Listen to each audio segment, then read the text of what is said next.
इसीलिए जितने आप प्रसन्न रहोगे ना, आप किसी के बारे में नहीं सोचोगे। और ये प्रसन्नता ही भगवान की भक्ति है, यही भगवान के प्रति प्रेम है।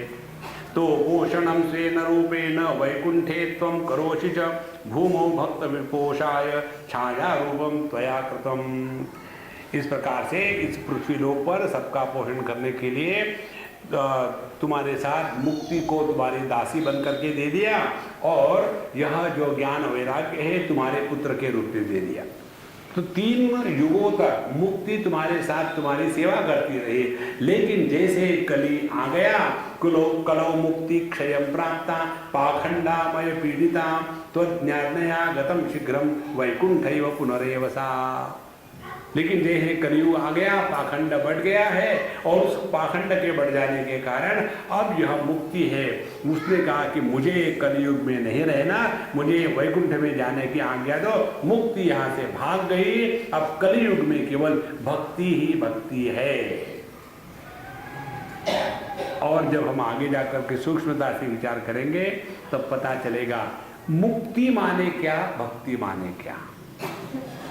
भक्ति माने परमात्मा में संपूर्ण समर्पण, इतना समर्पण कि मैं ही नहीं।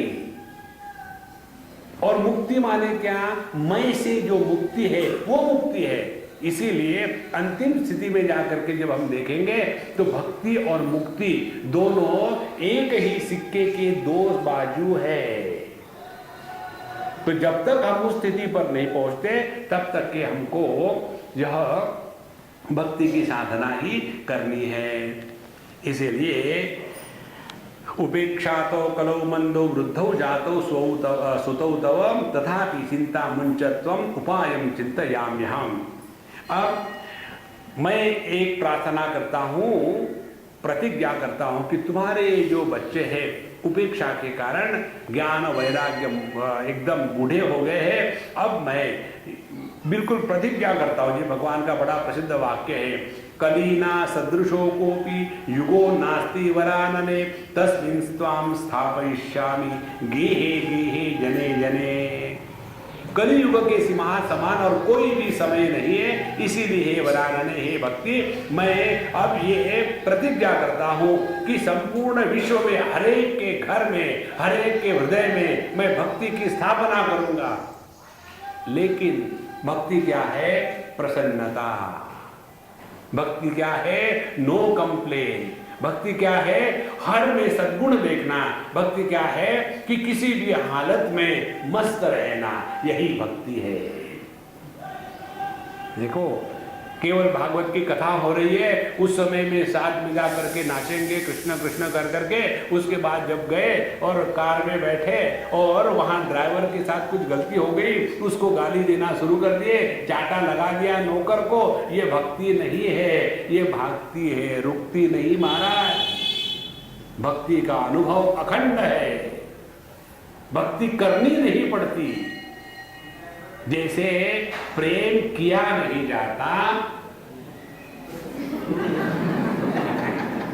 सबके सब शरीफ बन के बैठे, कैसे कहे सिनेमा का गाना, अरे भैया प्रेम से कहो सब ठीक है। इसीलिए यह जो भक्ति सबके हृदय में मैं स्थापित कर दूंगा, और इसी के द्वारा फिर आप कोई भी हो, नृणा जन्म सहस्रेण भक्तो प्रीतिर्हि जायते कलौ भक्ति भक्त्या कृष्ण पुरस्सरः। आप भक्ति के लिए अधिकारी कौन है? देखो, ज्ञान के लिए अधिकारी कौन है? विवेक वैराग्य समाधि षडक संपत्ति मुमुक्षुत्वं चेति ज्ञान वैराग्ययोः अधिकारी भवति। अरे बाप रे, ज्ञान वैराग्य विवेक षडादि षडक संपत्ति, हम तो सड़क पर पड़े, कहाँ से सड़क संपत्ति ले आए? उसमें भी है फिर शम दम उपरति श्रद्धा तितिक्षा समाधान, उसकी लिस्ट को याद रखते रखते परेशान हो गए। कर्म के लिए अधिकार चाहिए। यदि आप क्षत्रिय नहीं हो तो राजसूय यज्ञ नहीं कर सकते। यदि आप वैश्य नहीं हो तो वैश्य स्तोम नहीं कर सकते। यदि आप ब्राह्मण नहीं हो तो बृहस्पति सव नहीं कर सकते। और भक्ति के लिए चाहे आप कोई भी हो, देखो सबके लिए, ब्राह्मण क्षत्रिय वैश्य शूद्र, चाहे इस धर्म का उस धर्म का, चाहे जवान चाहे बूढ़े, चाहे रोगी चाहे भोगी, चाहे पुण्यवान चाहे पापी। ठीक, हमारे कन्हैयालाल कहते हैं अपि चेदसि पापेभ्यः सर्वेभ्यः पापकृत्तमः। यदि तुमने पाप करने में डॉक्टरेट हासिल कर ली हो तो यू आर फिट। देखो अभी बाकी है, अभी एमएससी हो तो पीएचडी करके आओ, नेवर माइंड। क्योंकि इस समय भक्ति से बढ़कर के सहज और सुंदर साधना कोई नहीं है। और उसके बाद कहते हैं अलम व्रतैहि अलम तीर्थैहि अलम योगै मखै अलम ज्ञान कथा लापैहि भक्तिरेव मुक्तिदा। बाकी के सब चीजों को अब छोड़ो और अपने इस भक्ति को हृदय में प्रकट करो। ऐसी जब बातें हो रही थी तो ऐसे सुनते सुनते ही भक्ति के सारे अंग धुष्ट पुष्ट हो गए और वो बड़ी प्रसन्न होकर के कहने लगी कि हे भगवान नारद जी, देखो आपने मुझे अपने स्वरूप को दिखा दिया तो मैं तो एकदम अब ठीक हो गई हूँ, लेकिन मेरे बच्चों का क्या किया जाए। तो उन्होंने कहा ठीक है, मैं उनको वेद सुनाता हूँ, उपनिषद सुनाता हूँ, गीता सुनाता हूँ। और उनके कानों में जाकर के कहने लगे वेद वेदांत घोषश्च गीता पाठे गुमुर्मुहु बोध्यमानो तदा किन कथनचित उत्थितो बलात्। तो जब उनके कानों में जाकर के शुरू कर दिया सब वेद का पाठ इत्यादि, तो बड़े धीरे से आके सुन क्या हो गया, फिर बाद में ऑफिस हो गए, जैसे अपने बच्चे होते वैसा हो गया।